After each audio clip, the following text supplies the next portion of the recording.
¿Cómo están? ¿Cómo están? Buenos días. Vamos a dar inicio a esta clase de filosofía que nos toca hoy, la primera parte, continuando con la historia de la filosofía antigua. Vamos a revisar a los tres, quizás más grandes, que ha tenido la filosofía griega, por su importancia, trascendencia, por el legado que dejaron a la posteridad. Eh, a Sócrates, a Platón y a Aristóteles. Esta primera parte. Y el fin de semana vamos a revisar un poco sus teorías, ¿no? Extractos de lo que pensaron, lo más importante, o ir más a fondo, ¿no? De lo que, para profundizar bastante el tema de hoy. Entonces, empecemos de una vez. Cualquier duda, consulta, me lo hacen saber al chat. Bien, empezamos.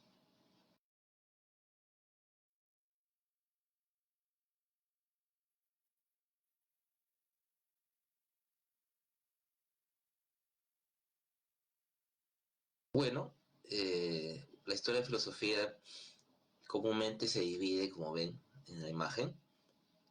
Hay una etapa previa que la vez pasada un poco habíamos mencionado, una etapa mítica, antes de que surjan estos primeros filósofos que el sábado habíamos analizado un poco.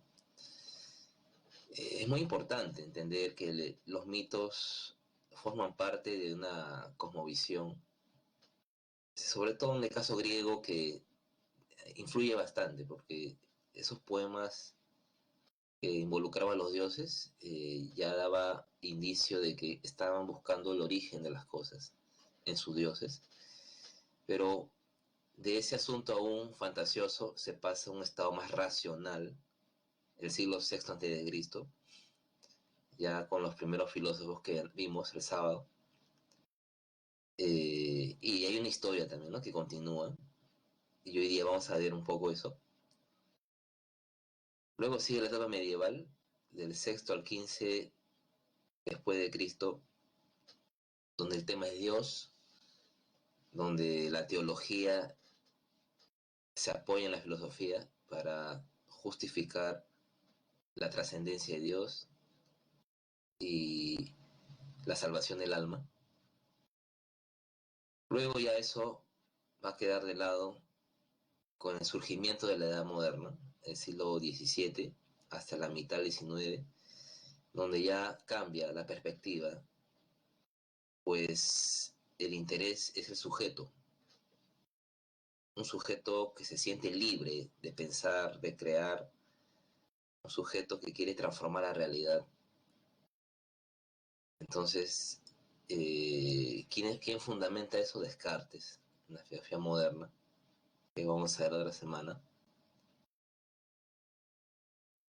Y también vamos a ver la filosofía contemporánea con Hegel, que va a fundamentar de manera profunda la libertad del sujeto, la subjetividad, ¿no?, la libertad del espíritu. Y de ahí vamos a ver ya filósofos que van a estar en contra un poco de esa idea del saber absoluto. Marx, Nietzsche, por ejemplo. Y de ahí pues nos verá unas cosas más contemporáneas, ¿no?, después. Sigamos.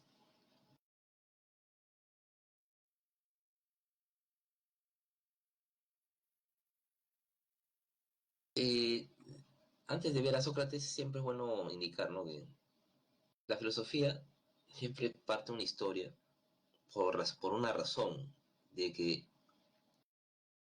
la filosofía, a pesar que los siglos han pasado y las teorías, personajes han ido adaptándose, ¿no?, cada pensador a su época proponiendo algo, la filosofía tiene esa virtud de que podemos conversar con todos, no importa el tiempo. No importa que Sócrates sea del siglo V antes de Cristo, no importa que Descartes sea del XVII después de Cristo.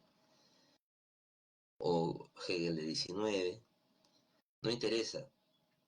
Lo interesante de la filosofía es que a medida que vamos entendiendo, vamos conversando con todos, sin importar la época, porque sus respuestas a las preguntas trascendentales de la vida eh, no tiene fecha, no tiene tiempo, y más aún se aprende con la cabalidad necesaria a medida que estamos conversando con ellos.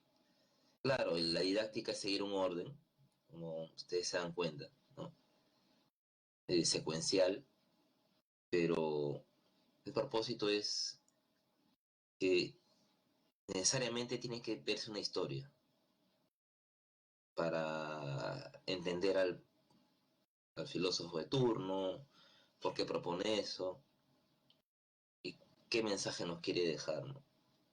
Por lo general. Es ese sentido de por qué se hace una historia siempre. ¿Ya? Bien, entonces vamos a ver de una vez a estos tres señores eh, y del fin de semana reforzar, ¿no? Con detalles. Sócrates de Atenas es un personaje que va a dar un giro en la filosofía antigua. Un poco habíamos visto el fin de semana cómo los primeros filósofos habían captado la atención en el arjé, ¿no? En el fundamento de la realidad, en lo natural, el aire, el fuego, ¿no? El ser de Parménides, que decía que todo es, ¿no?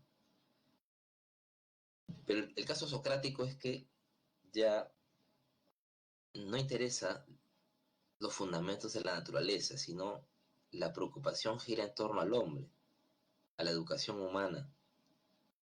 Hay varias razones. Atenas en esos años ya había un poco caído en, ¿cómo podría decirlo?, en desgracia, más o menos. Había perdido su apogeo, había sido derrotado por Esparta y era una ciudad más de circuito. Claro, su importancia aún mantenía Atenas por su legado un poco histórico, pero había inestabilidad política después del gran gobierno de Pericles.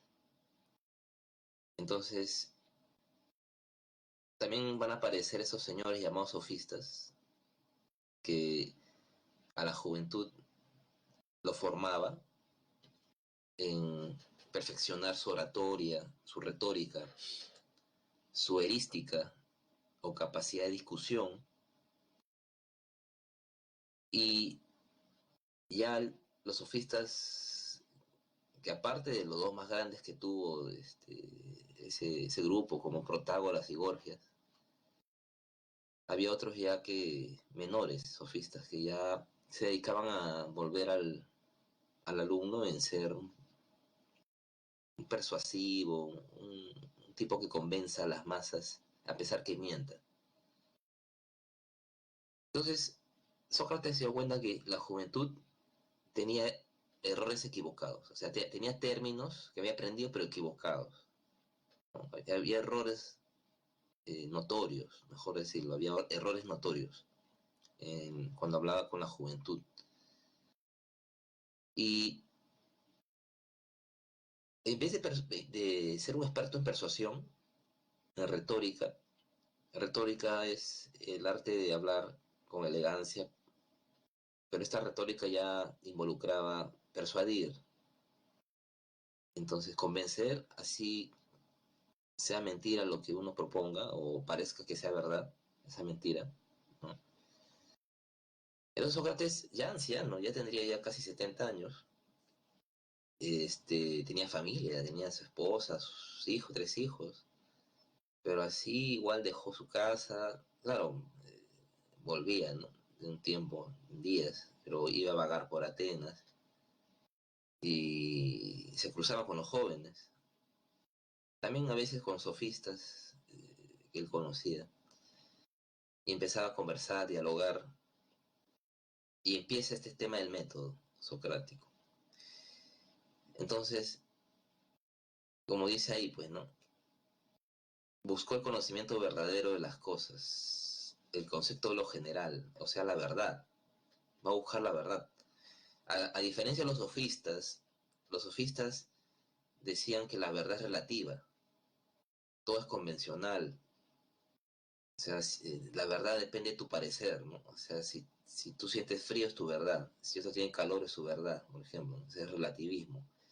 Igual con cada sociedad, cada cultura tiene sus propias verdades, sus propias leyes, entonces costumbres distintas, que en parte es cierto, ¿no? Pero ya el relativismo había llegado al colmo. Otros sofistas como Gorgias va a decir que las palabras son instrumentos, pues las palabras no representan a las cosas, va a decir Gorgias, o sea, porque hay mucha homonimia, ¿no? Entonces, si esto decimos que es bello, X es bello, otra cosa decimos que es bello, pero para él no es bello, o para otra persona, entonces, no se preocupe, no se preocupe. Entonces, como iba diciendo, o sea, las palabras como no se adaptan a la realidad, o sea, no está fijado, ¿no? O sea, cada palabra con el objeto. Entonces, uno con las palabras puede armar cualquier bloque, un argumento, persuadir, ¿no? Entonces, como las verdades no existen, solo todo es convencional y va a llegar a un colmo el tema de los argumentos, un nihilismo. O sea, nada existe, a veces Borges, o sea, todo desaparece, o sea, todo es relativo, ¿no?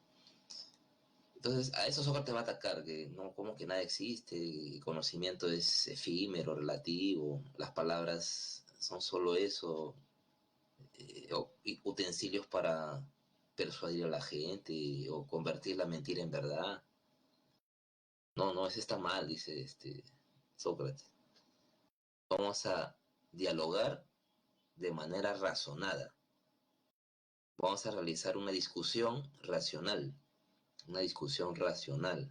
con sólidos argumentos que nos lleven a la verdad del término. Entonces Sócrates aceptaba su ignorancia. Ahí está la ironía, como dice ahí en el método.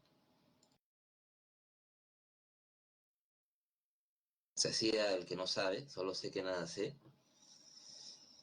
Que en realidad era cierto, o sea, también él sabía que conversaba a veces con gente prestigiosa de Atenas de su época, con sofistas, políticos, militares, ¿no? Y él interrogaba, ¿sí? Como un niño, ¿no? Que está aprendiendo con su maestro. Pero detectaba el error de la otra persona, sus contradicciones, y lo refutaba.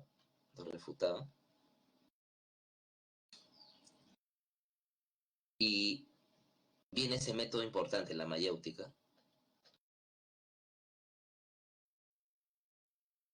que junto con la otra persona, ambos elevaban su razonamiento tanto que llegaban a esa oportunidad de alumbrar ideas nuevas, ¿no? Pero lo que pasa es que uno se examinaba, pues, en el error, o sea, sí estoy equivocado, decía el interlocutor, sobre todo los jóvenes, más conversaba Sócrates, ¿no? Jóvenes, adolescentes que él conversaba en los gimnasios, en las plazas de Atenas. Y no solo basta tu belleza, le decía física, necesitamos tu belleza mental. Yo te ayudaré a alumbrar esas ideas. Entonces, en el diálogo, el joven se da cuenta que estaba equivocado. Entonces, había una reflexión, ¿no? Sí, estaba mal lo que pensaba, me enseñó mal. Ajá. Entonces, esa interiorización, cuando uno reflexiona, eso es lo que buscaba Sócrates, que uno se interiorice y uno se corrija. uno se corrija del error que uno ha aprendido o nos ha enseñado mal. Y a la par de ese racionalismo, para hallar la verdad, estaba el tema de la moral, alcanzar la virtud, o arete en griego, el bien. Claro, mientras uno más se educa, conoce la verdad, de la mano uno eh, se forja como un ser humano correcto y va a practicar el bien.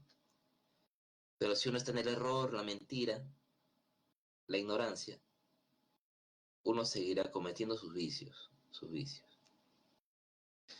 Por eso Sócrates, lamentablemente, va a ser acusado de dos cargos. Se ganó enemigos, obviamente, por ser así incómodo a la sociedad, por ser así de una especie de persona que está juzgando, ¿no? Está jugando a la labor de los que tienen el poder, de los sofistas, de los políticos. Entonces está metiéndose con gente poderosa, Sócrates. Y, y ya pues como es una persona incómoda, le van a acusar de dos cargos: crear falsos dioses y corromper a la juventud ateniense. Va a un juicio, se defiende todo, da un mensaje diciendo una vida no vale la pena vivirla si uno no se examina a sí mismo.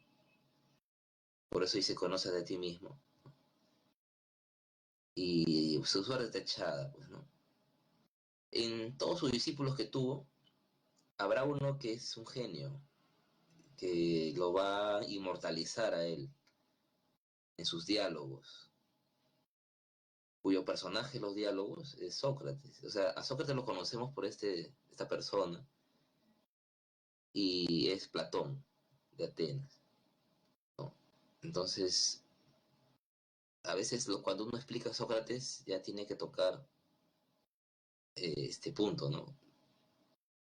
Platón confesó en una carta que mucho le debe a su maestro, obviamente, que él se haya dedicado a transcribir sus pensamientos. Y veamos a Platón de Atenas, pero tampoco a lo largo de su obra va a mantenerse fiel a los fundamentos del maestro. Va a haber ciertos detalles que muchos hacen pensar que Platón poco a poco va ya a añadir detalles, quizás para inmortalizar al maestro, para volverlo una leyenda, un ejemplo a seguir, ¿no?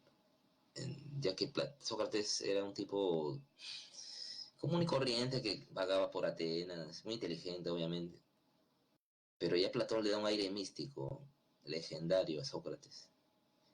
O aparte también quiere volver un concepto universal, o sea, volver una idea profunda, lo que él dice, volver a eh, proponer esos fundamentos sólidos para que no quede un tipo que solo hablaba, ¿no? Con la gente, ¿no? O sea, como alguien que perdía el tiempo, ¿no? Entonces, vagaba. Para no verlo así, un poco que le da ese aire místico, profundo, a Sócrates.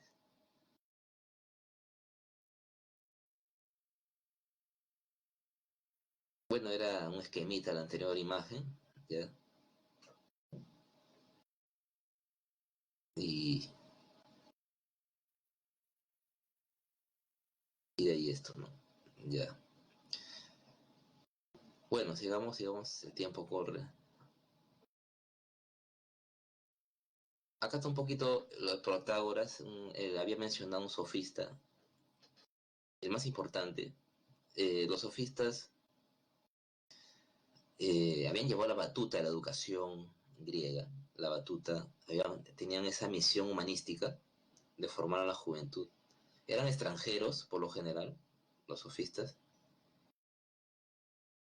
y van a tener esa labor, ¿no? Van a ser contratados por las familias atenienses y van a formar a los jóvenes en oratoria, retórica, sobre todo, erística. la capacidad de discusión, la erística. Protágoras sí fue un hombre respetado, eso sí, Protágoras. Gorgias también, Gorgias, Protágoras, ¿ya? Y como él dice, o sea, fue un relativista porque él va a decir esta frase famosa, estas dos frases que quedaron a la posteridad, no han quedado obras de ellos, han quedado esos dos fragmentos, así, cosas sueltas de los sofistas, o comentarios nada más. El hombre es la medida de todas las cosas que son y no son. Eso quiere decir que cada persona tiene su verdad, su modo de ver las cosas, su parecer, ¿no? O sea, no puede haber una verdad y falsedad evidente, ¿no? O sea, todo es verdad para uno y la falsedad no puede haber, porque si para mí es falso algo, para otra persona es verdadero. Entonces todo es relativo. Digo, no hace calor, pero entonces hace calor. Entonces va a haber un es y no es a la vez. Todo es y no es. Interesante, claro. Elixa, muy bien. En resumen, el homo mensura, ¿no? El hombre medida. Y esta frase siguiente le ganó problemas a Protágoras. Acerca de los dioses no puedo saber ni cómo son ni cómo no son, porque muchos son los impedimentos para saberlo. La oscuridad del tema y lo breve que es la vida humana. Esto escuchó el pueblo ateniense y lo manda a desterrar por considerarlo este, un sacrilegio, pues, ¿no? Eso. Puso a los dioses en un tema escéptico.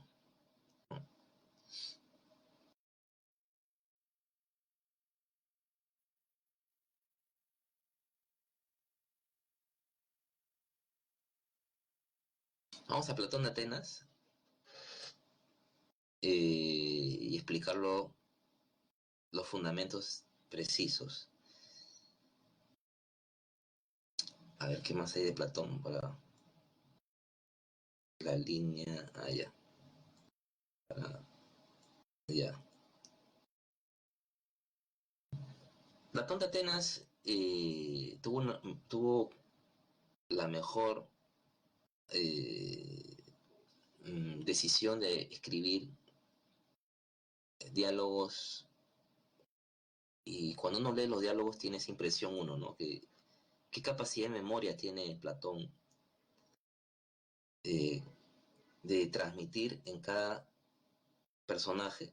Sócrates, que es un personaje que está presente en los diálogos mayormente, uno al leer un poco esos diálogos se da cuenta que él hubiera estado testigo ahí al lado de siempre de Sócrates.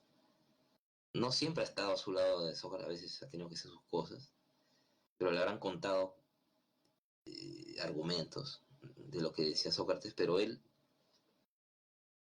y la memoria creo de ese entonces, ¿no? La memoria era lo que más se fortalecía, pues no había imágenes, no había internet, no había, pues, ¿no? Donde ver información y la memoria se ejercitaba más. Entonces, ni bien le contaban algo o él escuchó algo, entonces lo transcribía, así, tal cual. Es el genio de Platón. Uno lee y se convence de lo que dice Sócrates. Claro, hay etapas en el pensamiento platónico también, hay tres grupos de diálogos. Hay diálogos de juventud de Platón, hay diálogos de madurez, de 35 hasta 60, ¿no? Y diálogos de vejez, de 60 hasta su muerte. Los diálogos de juventud es, dicen los especialistas, la etapa donde transcribió fidedignamente lo que escuchaba de Sócrates, tal cual. Y ahí está la apología de Sócrates. donde está, cuando van a juicio a Sócrates y él se defiende, ¿no?, con los jueces. Y se nota, aparte, que el carácter del diálogo socrático, sin buscar un fundamento o ir a explicarlo de manera profunda hasta tocar el tema de las ideas eternas, todavía no lo veo mucho eso en los primeros diálogos, solamente el aspecto dialógico de Sócrates. ¿Cuándo viene el punto de partida? Viene a partir de un diálogo que se llama así, voy a poner ahí el nombre,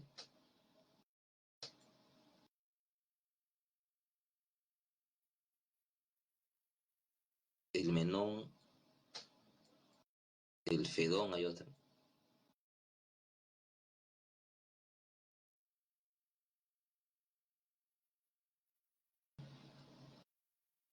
el Banquete y la República. Esos cuatro diálogos ya se nota el cambio. La República.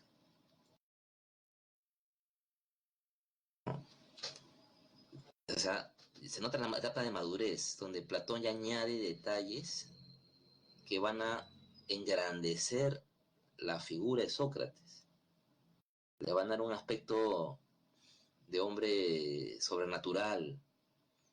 Por ejemplo, en el Menón ya va a tocar el tema de la inmortalidad del alma, que el alma, en boca de Sócrates. Platón no aparece en los diálogos, no aparece. Es mencionado así, por ahí está escuchando, pero no es que él aparezca jamás, hablando ahí con Sócrates. En el Menón se habla de la reminiscencia, por ejemplo. Acá está la palabra, reminiscencia. Esto se habla en el Menón.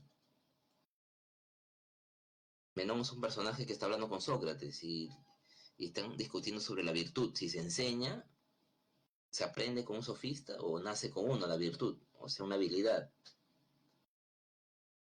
Y hay contradicciones y Sócrates dice en ese libro, lo que sabemos es que el alma tiene otra vida. Cuando uno muere, se va al Hades, al mundo de las ideas, y al entrar a un cuerpo de nuevo, o sea, se reencarna, ¿no? Cuando se reencarna en un cuerpo, poco a poco empieza a recordar, a medida que estamos aprendiendo nuestras primeras palabras, nuestros primeros ejercicios matemáticos, estamos recordando este, cosas que el alma vio en otra esfera, en el mundo de las ideas. Entonces, ese acto de recordar ya es platónico, dicen muchos especialistas. Ya Platón está añadiendo un carácter más místico de que el alma tiene una función importante cuando el cuerpo físico muere, que va a su lugar al mundo de las ideas y también ya luego se incorpora un cuerpo y empieza a recordar lo que vio, no exactamente, ¿no? O sea, pero va despertando en nosotros, por ejemplo, el razonamiento lógico, la deducción, ¿no? Para hacer figuras geométricas, trazos, ¿no? Eso, por ahí va más Platón, por lo matemático, ¿ya? No tanto que recordamos palabritas que están impresas en un lugar, ¿no?, en una pizarra, ¿no? La habilidad lógica, un poco. Claro, Roy, un poco la idea esa, ¿no? Del amor platónico inalcanzable, discutido en el banquete, diálogo, uno de los diálogos más bonitos de Platón, el banquete. Alguna vez traten de darse un tiempo de leerlo cuando puedan, cuando ingresen, tengan un tiempo, ahí lean ese diálogo que habla del amor, pues, ¿no? En todos los sentidos. Hay un debate de amigos y ese filósofo que puede alcanzar con su razonamiento lo bello en sí, dice ahí en ese diálogo. O sea, el amor va a ser una carencia, justo lo que la semana pasada hablamos, ¿no? En etimología. el amor como carencia. Entonces el filósofo carece de conocimiento y tiene ese anhelo de alcanzar esa idea de lo bello en sí, lo bueno en sí, ¿no? Pero ya en Platón tense cuenta que tiene el razonamiento, ese ascenso, esa dialéctica de elevar el alma a ese nivel de las ideas profundas, eternas. Por eso hay un dualismo presente acá, como ven en la imagen, de que en este mundo, donde estamos nosotros ahorita, en este mundo temporal, cambiante, imperfecto, es el mundo aparente donde estamos, ¿no? Es la doxa, la opinión, solamente comentarios, creencias, ¿no? Hasta el día de hoy se dice que la ciencia no puede encontrar verdades, ¿no? Solo creencias justificadas. Pero Platón, en un sentido de iluminación, más o menos, ¿no? El alma logrará alcanzar ese mundo de las ideas. Pero, ¿cómo, profe? ¿No? Si yo tengo una vista o sentidos que me hacen ver a mi alrededor cosas físicas, nada más, ¿cómo voy a ver esas ideas? En el Fedón se da la respuesta de eso, pero un poquito más, es una respuesta bien especial. En esa obra se trata sobre el último día de vida de Sócrates, está en su lecho de muerte, y esperando el veneno, y sus discípulos están llorando, pues, ¿no? Maestro, no, es injusto que usted muera, ¿no? Entonces están todos sufriendo, llorando. Y él dice, pero ¿por qué lloráis, muchachos? ¿No? Yo estoy feliz de morir. Ya estoy viejo, cansado ya de la vida. Es más, mi alma por fin se va a liberar de este cuerpo decadente, por fin. Y va a elevarse al mundo de las ideas. Y va a conocer las ideas eternas, pues, ¿no? Mi alma, separada del cuerpo. Y entonces hay una discusión, entonces el diálogo, y se llega a la conclusión de que eh, la causa primera de todo no va a ser el arjé, lo físico, el agua, aire, no. La causa de todo es el concepto, la idea, para decir en ese diálogo, el Fedón, ¿no?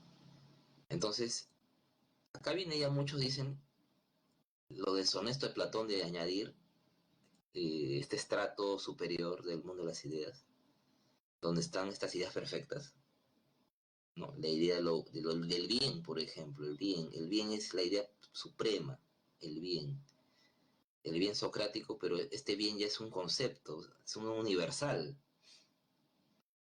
es lo que otorga a las demás ideas, o hay otras ideas, le da seria esencia, este bien supremo, el sol, que hablará en la caverna, en otro alegoría del sol también en la República, están las alegorías ahí, del sol, la línea, la caverna, acá está la caverna, acá está el sol, ¿no?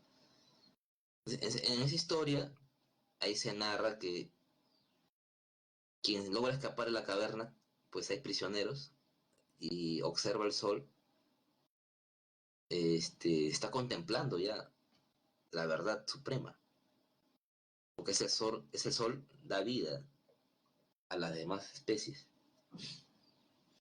¿no? La imagen que viene de la caverna ahí, un poquito de entender que estos prisioneros que están acá viven en sombras, el mundo sensible en que estamos, ¿no? Opiniones, ¿no? Punto de vista, charlatanerías, ¿no? Pero si uno escapa de esto, sale de esto, va a ver el sol, la verdad.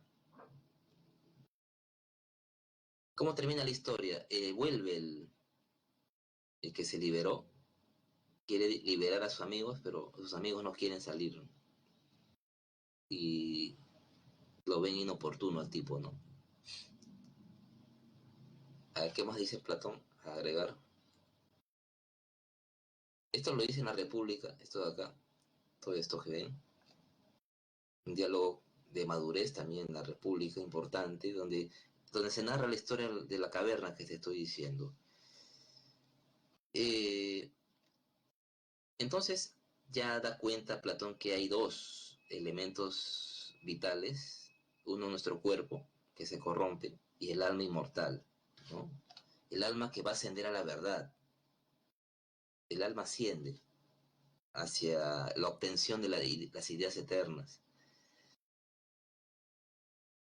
Entonces, el tema de la justicia también es un tema que profundiza bastante en ese diálogo de República.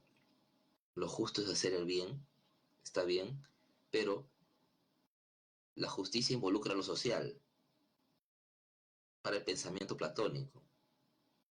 Aparte era la época premoderna todavía, la época antigua, donde lo que importaba era que toda identidad era social, o sea, la identificación de esta persona era con su sociedad, su polis.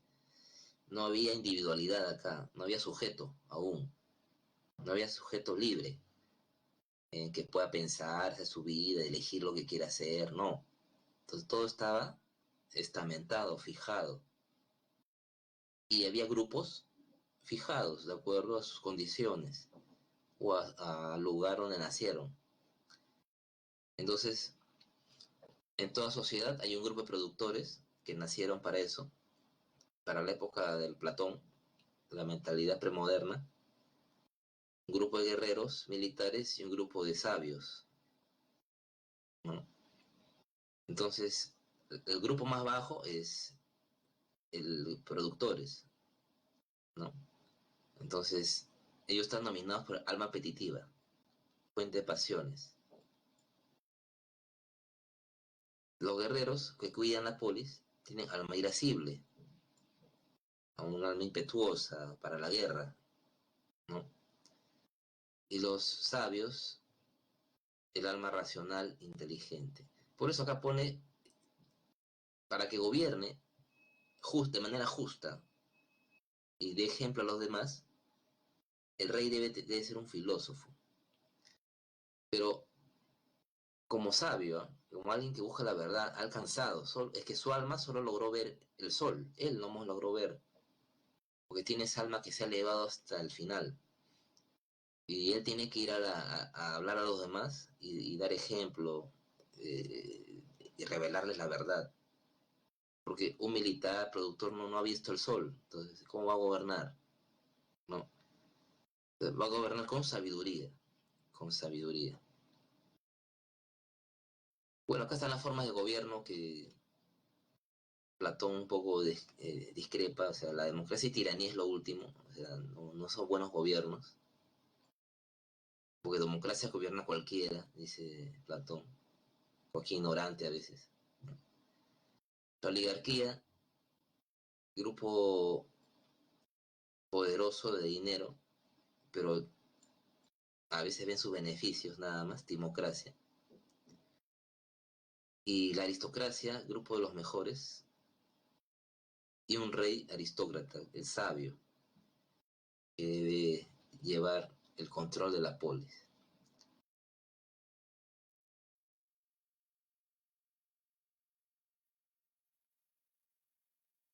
Entonces Platón debía dejado un legado importante, casi 37 diálogos, y su discípulo, que fue formado en su academia por 17 años, Aristóteles, que cuando muere Platón quiso ser el coordinador de la academia, pero no le van a dar el cargo.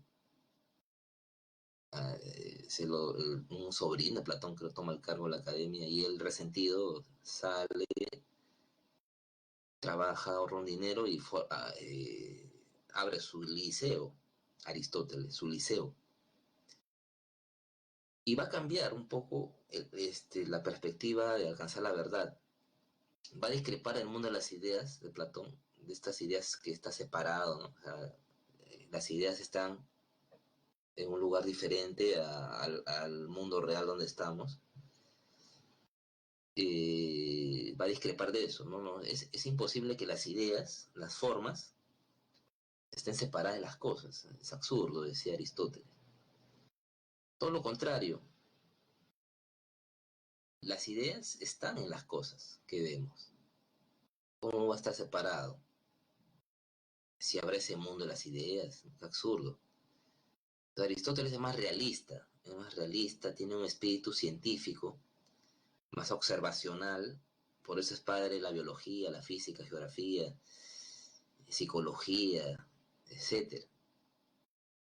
Entonces, eh, su tema, su concepto, su ser, o sea, lo que él piensa, lo que es algo para Aristóteles el ser, es la sustancia, la sustancia. Este de acá es todo aquello que constituye una cosa, la sustancia, o sea, eh, una cosa, un elemento, está constituido por una forma. Una silla que ves va a tener estas dos condiciones que ven acá, materia y forma. Indesligable, unido. No se puede separar. La forma informa a la materia como debe ser. Entonces, esta sustancia o ente, entidad, ente, objeto, ya cosa, entonces, es el ser aristotélico, es lo que es algo. Y de este algo que tú estás presenciando, se puede decir en más sentidos. Empiezas tú a predicar cómo es ese objeto en la realidad. Predica sus cualidades, porque eso determina que ese objeto es como es y por lo cual es.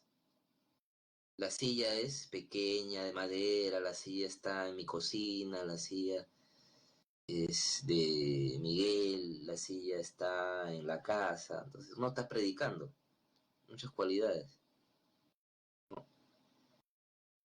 Entonces, por ahí va el asunto aristotélico, de que el ser es de una y muchas maneras. El ser es algo, una sustancia, un ente, y se dice de muchas maneras, se predica el ser, se predica sus cualidades. Entonces, la filosofía, ya vimos lo que él define, ¿no? La semana pasada, causa y principio, primeras causas, ¿no? El conocimiento, el ser real se conoce primero, acá está, ¿no? Clarísimo. O sea, hay un ser por excelencia, que es la sustancia, ¿ya? La sustancia es ser, es el ser aristotélico.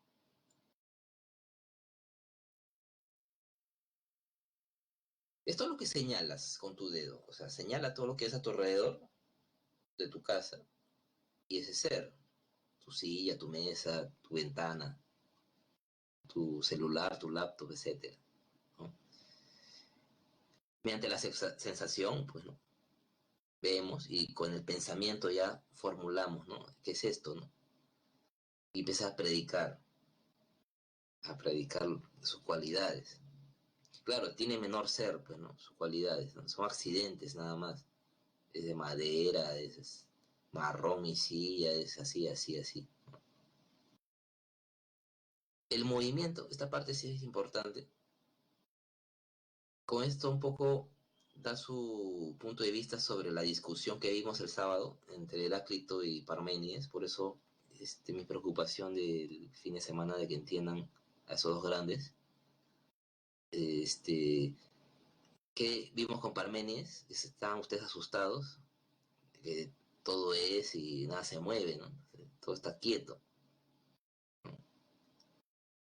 Y el de Heráclito, todo está cambiando, ¿no? Como nadie se puede bañar en el mismo río dos veces, ¿no? Todo es constante, ¿no? La discordia y la guerra, ¿no? Lo que genera contradicción, cambio, ¿no? Entonces, ¿todo cambia cada rato o todo es como es, ¿no? Uy, ¿qué hacemos?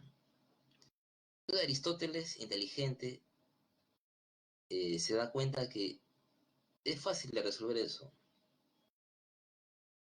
con su teoría que ven ahí, ¿no? O sea, la materia, la materia que ven ustedes, todo tiene materia, ¿no? todo objeto tiene materia. Estoy tocando materia, por ejemplo, ¿no? La materia puede cambiar. O sea, la silla de madera puede ser leña. El plástico se puede derretir, se puede derretir. Pero ¿qué no cambia? La forma. Acá está un poco la herencia platónica.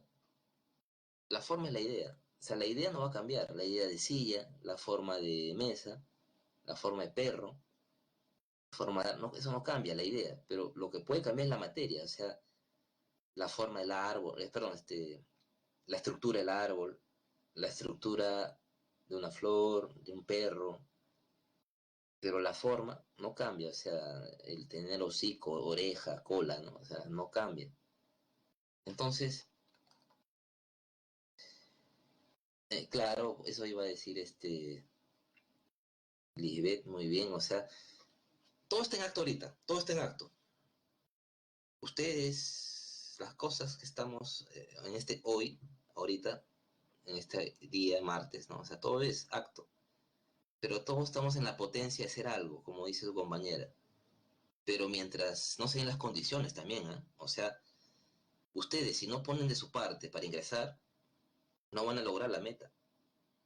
Ustedes están ahorita preuniversitarios, es su acto. Son presamarquinos ahorita. Pero la potencialidad se va a expandir mientras ustedes le pongan actitud. Ya que llega el día del examen y van a sacar la nota que merecen por todo lo que han hecho ustedes. O sea, no es que, ya me matriculé y voy a ingresar. No, no, eso no es así. Y justo Aristóteles da a entender eso. O sea, la potencia se va a manifestar en tanto uno brinda las condiciones. Es como la madera no se hará ceniza si el fuego no está cerca a la madera, o al papel, ¿no? Entonces el papel es papel, pero mientras el fuego no se acerca, no se vuelve ceniza. Entonces tiene que darse condiciones para que surja la posibilidad de cambio. Claro, va a cambiar la materia, ¿no? Es como el desarrollo biológico, ¿no? O sea, ustedes dejaron de ser niños hace unos años para ser adolescentes, jóvenes, ¿no? Y crecer, ¿no? Cambiar de voz, etcétera. Entonces, se dieron las condiciones. Si no, uno queda acto niño, pues. Se tienen que hacer condiciones para que el cuerpo crezca y se da esa capacidad, posibilidad de ser. Y cambia la materia, el cuerpo lo crece, ¿no? Pero tienen que manifestarse las condiciones. Igual una semilla con una planta, ¿no? Puede echar la semilla a alguien, pero tal vez no produce nada, se lo come un ave, ¿no? Por ahí, y ya no es.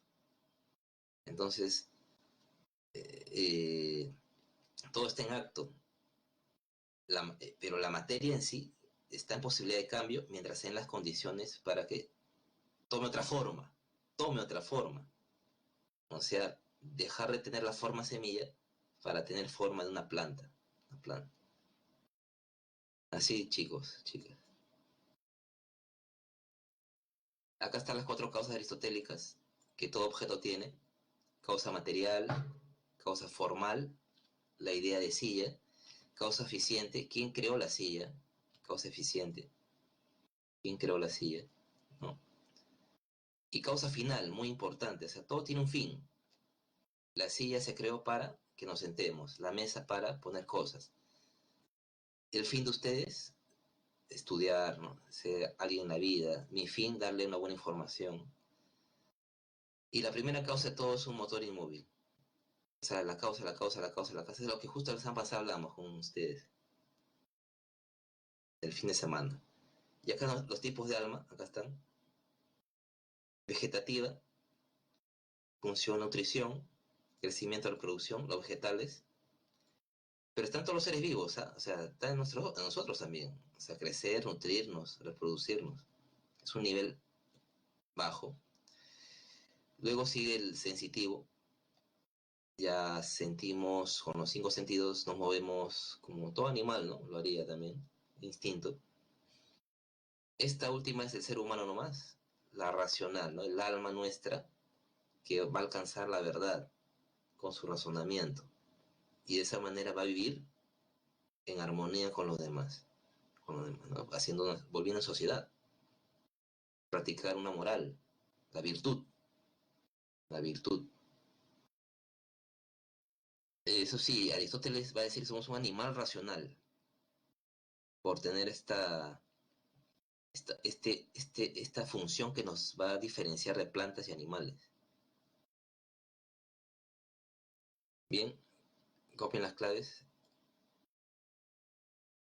El fin de semana vamos a ver unos detalles más, que voy a preparar y profundizar a estos señores más.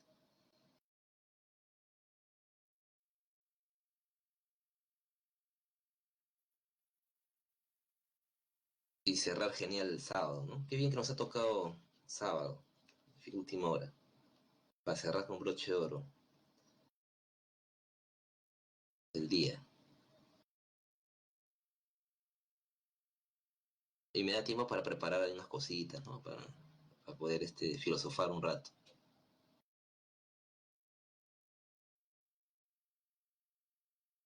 Ya, joven, rapidito para que copien la clave, pues ya tengo que cortar. Si no me cortan, antepenúltima, allá. Acá, rapidito, rápido.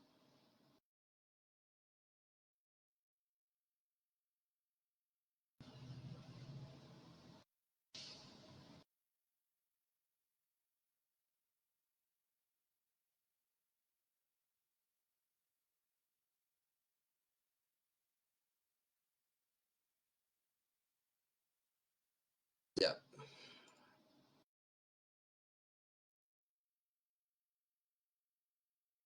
Bueno, chicos, me voy despidiendo antes que todo corte, porque acá pasa el colega, ¿ya? Agradecerle su atención, su paciencia y bueno, no está de más, ¿no? Un fuerte abrazo, que sea un mejor año el que venga, un mejor año, con toda la actitud, siempre arriba, ¿ya? Pásenla en casa, por favor, en familia, no salgan, por favor, hay que cuidarnos, no hay que bajar la guardia. Ya chicos, un abrazo, nos estamos viendo el sábado. Gracias, ¿ah? Cuídense mucho, nos vemos.